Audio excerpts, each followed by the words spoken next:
Julius Caesar by William Shakespeare.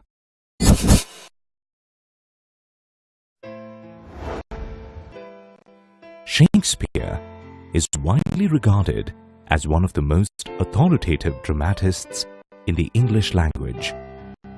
He wrote many plays during the reign of Queen Elizabeth I and King James I. These plays were performed at the Globe Theatre by Shakespeare's playing company called the Lord Chamberlain's Men, later known as the King Men. Shakespearean plays are broadly classified as comedies, histories, and tragedies. Julius Caesar is a tragedy play written by Shakespeare in 1599. It is based on the conspiracy and assassination of the Roman general Julius Caesar and the subsequent defeat of his conspirators.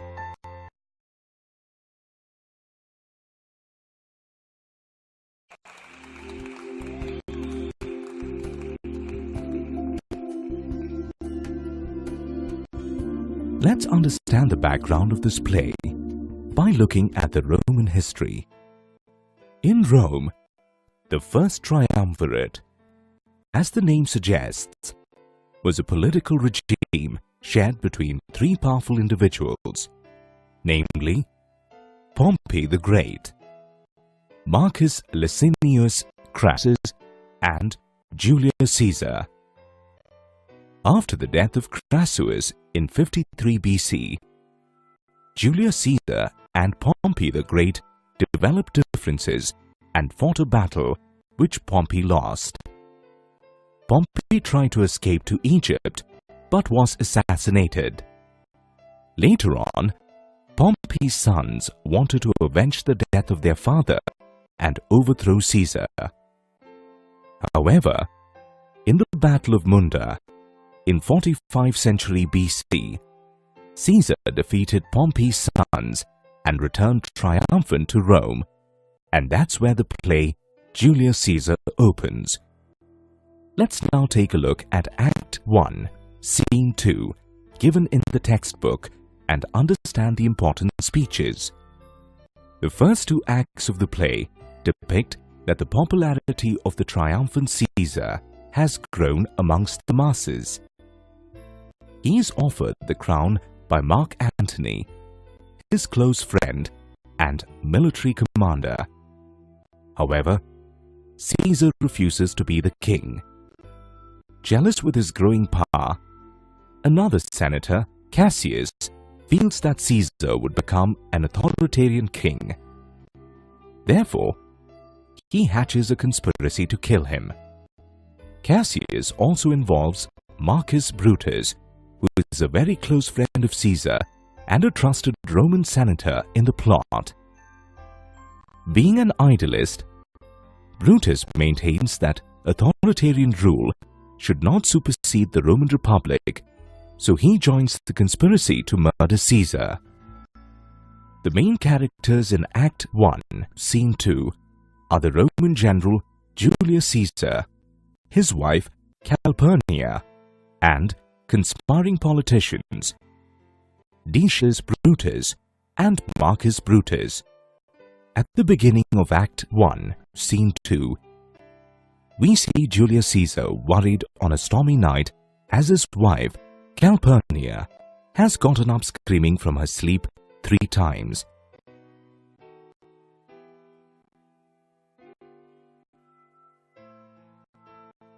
Caesar sends a servant to the priest to offer a sacrifice and asks him to come back and tell him the results. Thereafter, we see Calpurnia and Julius Caesar engaged in an important conversation. Let's listen to Calpurnia relating her nightmare. I have never believed in omens and forecasts. However, they frightened me today.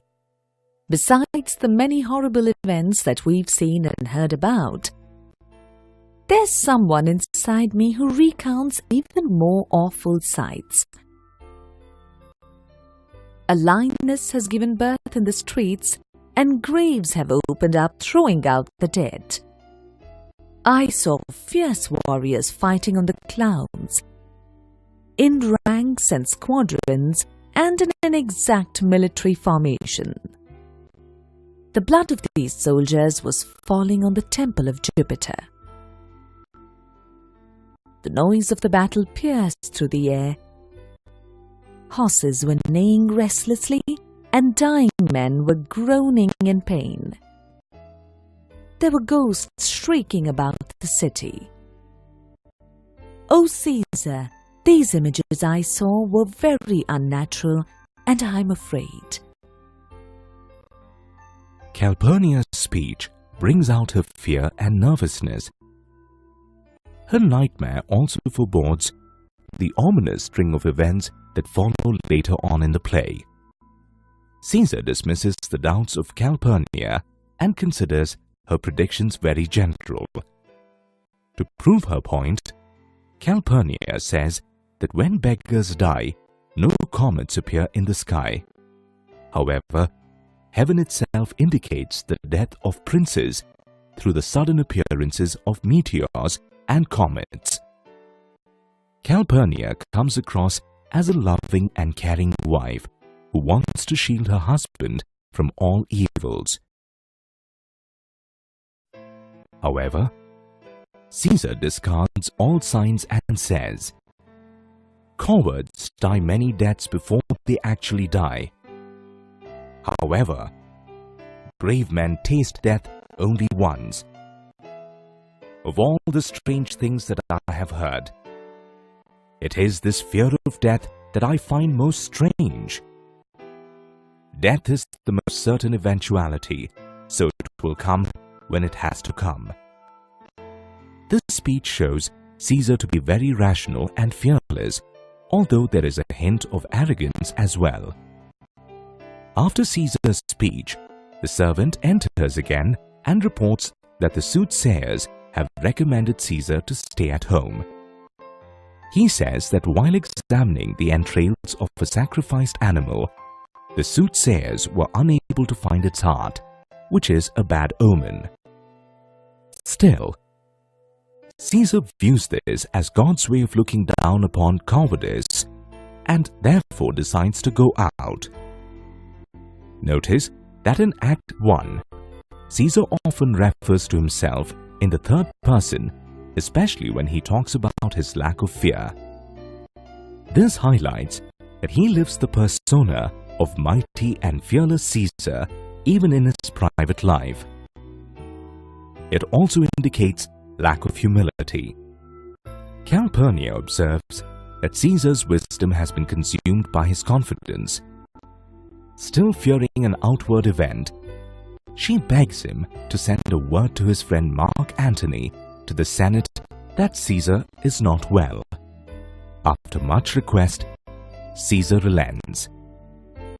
In a while, another conspiring senator, Decius Brutus, comes to fetch Caesar to the Senate. Caesar expresses his inability to come, citing Calpurnia's dream as the reason. Let's look at Caesar's dialogue at this point. He says, "Tonight she dreamt and saw my statue, which was like a fountain sprouting blood, and many brave Romans came and were washing their hands in it." Caesar cites this dream as the reason behind his decision to stay at home. Decius Brutus disagrees with Calpurnia's interpretation and says that the dream signifies that Romans will gain lifeblood from the strength of Caesar. Great men will come and soak their handkerchiefs in his blood, which will provide as color for the coat of arms, mementos, and badges of service. In this way, Decius Brutus flatters Caesar and convinces him to come to the Senate, where he is to be crowned. He thinks that if Caesar sends them a word that he will not come, the Senate members might change their mind. Decius effectively manipulates the situation by suggesting to Caesar that it may be the last time that he will be asked to become a king. Caesar quickly dismisses all fears of Calpurnia, calling them foolish, and decides to go. In his speech, Caesar comes across as very arrogant and eager to assume power. Soon, other senators and conspirators, including Publius, Marcus Brutus, Ligarius, Metellus, Casca, Trebonius, and Cinna, arrive at Caesar's palace. Caesar invites the senators and says, "Good friends, come in and have some wine with me. Then we like friends will go together straight away." At the end of Act 1, Scene 2, we see Marcus Brutus, another conspiring senator, talking to himself alone. Reflecting upon Caesar's notions of friendship, he says, "O Caesar, Brutus's heart grieves to think that everyone who seems like a friend is not actually a friend." This dialogue brings out the internal conflict in Brutus's character, who is a friend of Caesar, as well as a conspirator in his assassination as well. Act 1, Scene 2 brings the dramatic irony in the play, as the reader knows that Julius Caesar is being driven to his death by the conspirators. However, oblivious of the conspiracy and dismissive of all fears, Caesar is adamant on going to the Senate. Therefore, Act 1, Scene 2 also prepares the reader for the impending assassination, which takes place in Act 2.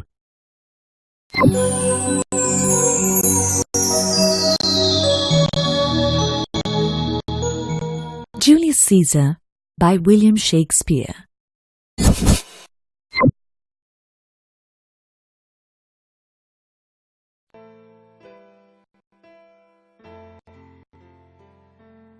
The main characters in Act 2 are Roman General Julius Caesar and senators Mark Antony, Cassius, and Marcus Brutus.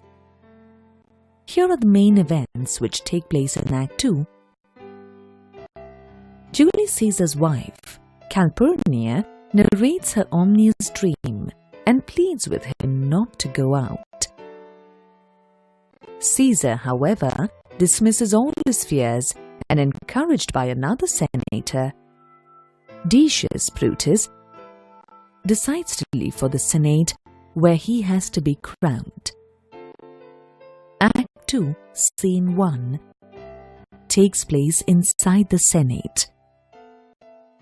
The scene opens with the conspirators gathered around Caesar pretending to plead a case. Senator Metellus Cimber approaches Caesar and falls on his feet to plead for the return of his exiled brother, Publius Cimber. Caesar dismisses his requests, saying that bows and courtesies excite ordinary men, but not him. Further, he insults Metellus by telling him that if he begs for his brother, he will be kicked out like a dog. This conversation projects Caesar as very dictatorial and egoistic. Later, Marcus Brutus and Cassius also kneel at Caesar's feet to repeat Metellus' plea. Caesar, however, remains unmoved and says, "This speech of Caesar is very pompous and highlights his pride and conceit. It is also very ironic because Caesar calls himself firm and unmoved, but he is soon attacked by the conspiring senators and killed." The last line uttered by Caesar when Brutus stabs him is very significant. He says, even you, Brutus. Then fall Caesar.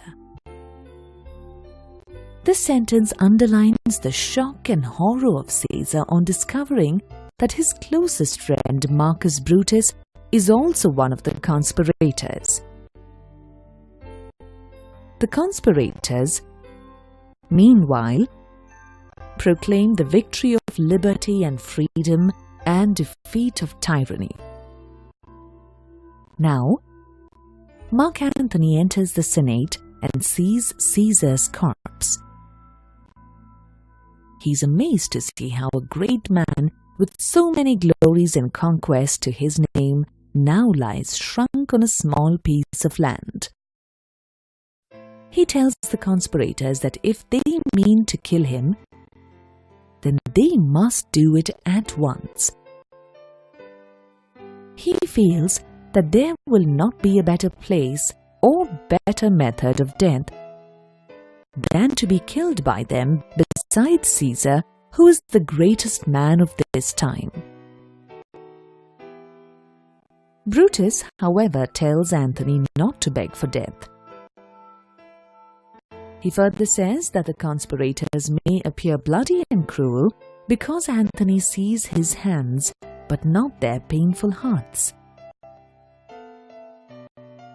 It is interesting to note how Brutus justifies his act of violence in the name of patriotism. Next, Mark Antony addresses the departed spirit of Caesar and shakes hands with the conspirators, even though he is also repentant on doing so. Here's what Mark Antony says to the conspirators and dead Caesar at this juncture.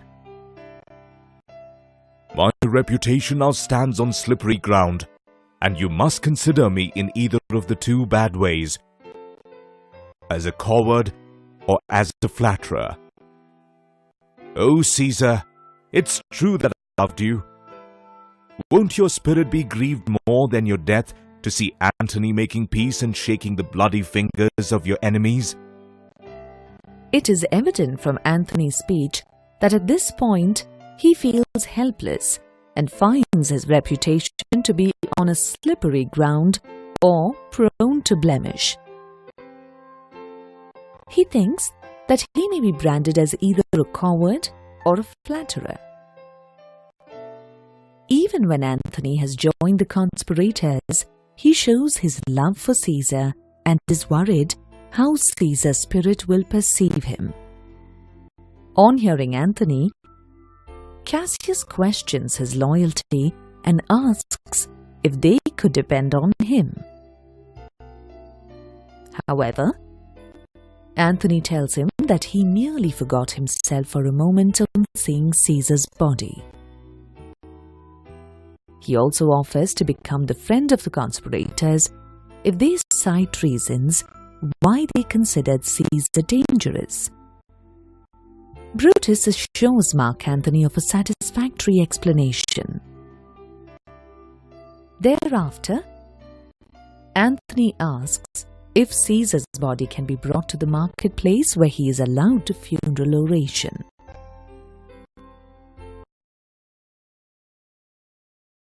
Brutus agrees, but Cassius advises him against the idea, as he thinks that people will be moved by Mark Antony's words.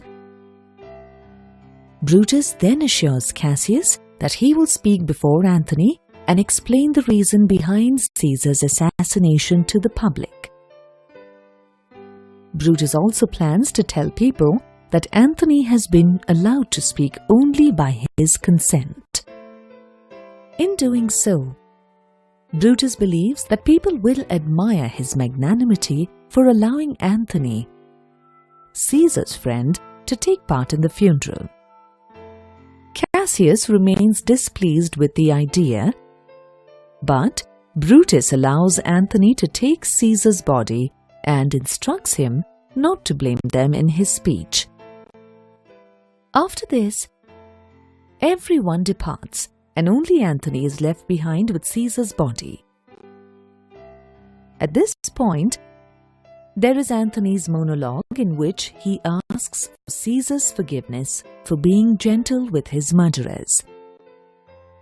Antony prophesies that civil conflict will follow Caesar's death and lead to rampant destruction in Rome. He also says that Caesar's ghost will roam around in search of revenge. With the Roman goddess of revenge, Fate, by his side, he will come back from hot hell and cry out havoc in a monarch's voice and unleash the dogs of war. Then, the foul deed of Caesar's murder shall smell above the earth without rotting corpses asking for burial. Anthony talks in rage and foretells the destruction and disorder which will befall on Rome due to the angry spirit of Caesar. Cry havoc was a signal given to the English military forces to direct the soldiers. The phrase "dogs of war" refers to the chaos and plunder which Caesar's restless spirit would let loose on Rome. The monologue of Mark Antony reveals a different side of his personality. He comes across as a very practical, clever, and manipulative senator, and also a very loyal friend of Caesar. Gauging the order of the day, he chooses to be with the conspirators. However, Antony's monologue reveals that his loyalty actually lies with Caesar. Therefore, the monologue brings out dramatic irony in the play as the actual thoughts of Mark Antony become evident to the audience but not to the other characters. Let's now move to Act 2, Scene 2 and understand the main speeches. First of all, Marcus Brutus stands on the pulpit to address a group of Roman citizens who are eager to hear him out. He begins by saying, Roman countrymen and lovers, hear me out for my cause, and be silent so that you may hear.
resuming his speech, to mutiny and rebellion, but he would not want to harm Brutus or Cassius, for they are honorable men. Then, in a casual manner, he produces Caesar's will and arouses people's curiosity even more as they get restless and implore him to read it. Antony adds fuel to the fire by saying that he cannot read it as that might excite people and make them go mad.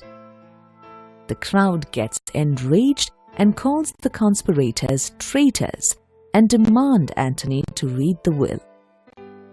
Finally, appearing to look compelled, Antony comes down from the pulpit and asks people to make a circle around Caesar's corpse. The shift in Mark Antony's position brings him physically closer to the people, where he is able to evoke more sympathy for the dead Caesar. Antony points out the wounds that Brutus and Cassius have inflicted on Caesar's body. He reminds the crowd how Caesar had loved Brutus, and yet Brutus stabbed him viciously. In this way, Antony gathers public sympathy by showing the crowd marks of a gruesome murder. Then he uncovers the body of Caesar, on seeing which people weep, become enraged, and begin to talk about revenge and mutiny. Now Antony manipulatively strikes at the right moment with the following speech. "Good friends, let me not stir you up to a sudden wave of mutiny. They who have committed this act are honorable men. Alas, I do not know the private concerns which made them commit this act. They are wise and honorable, and I am sure they will answer you with sufficient reasons.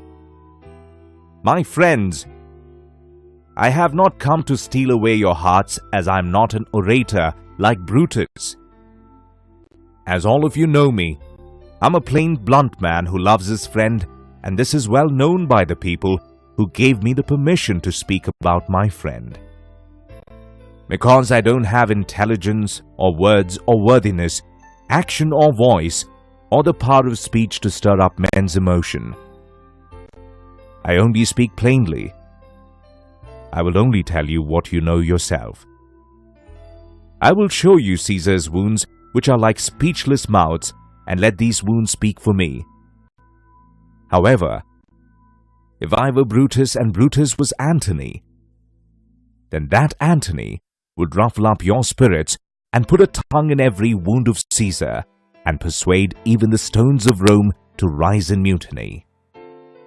This is a very clever speech by Mark Antony.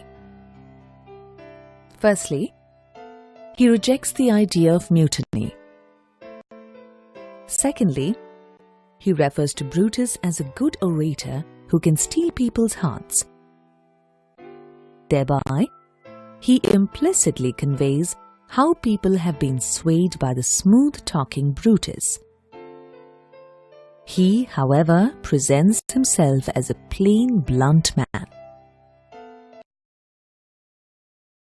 He claims that the oratory of Brutus could urge him to rebel, but he is merely Antony.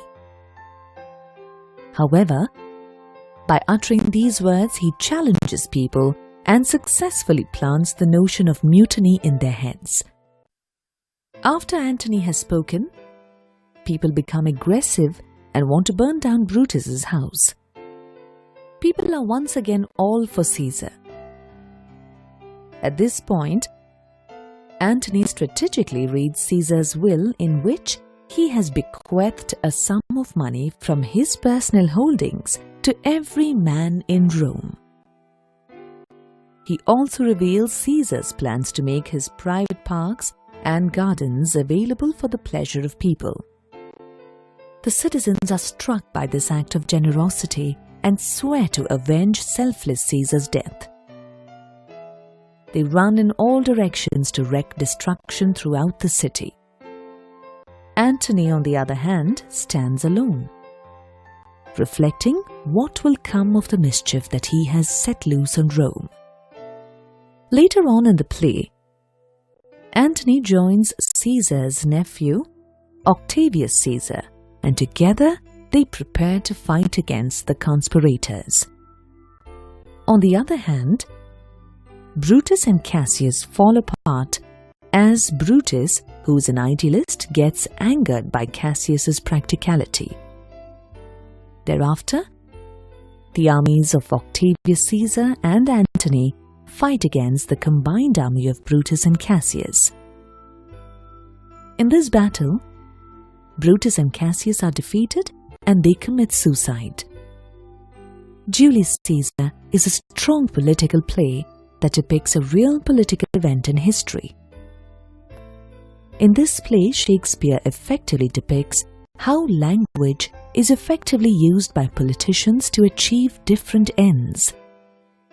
Brutus uses his carefully crafted speech to incite venomous feelings against Caesar. On the other hand, Mark Antony completely destroys Brutus's mission by evoking sympathy for Caesar and by referring to the conspirators in a mock-praising way. In Julius Caesar, Shakespeare also explores the concepts of patriotism and loyalty. It is these concepts and depiction of political rhetoric and ever-changing public opinion which make this play very topical.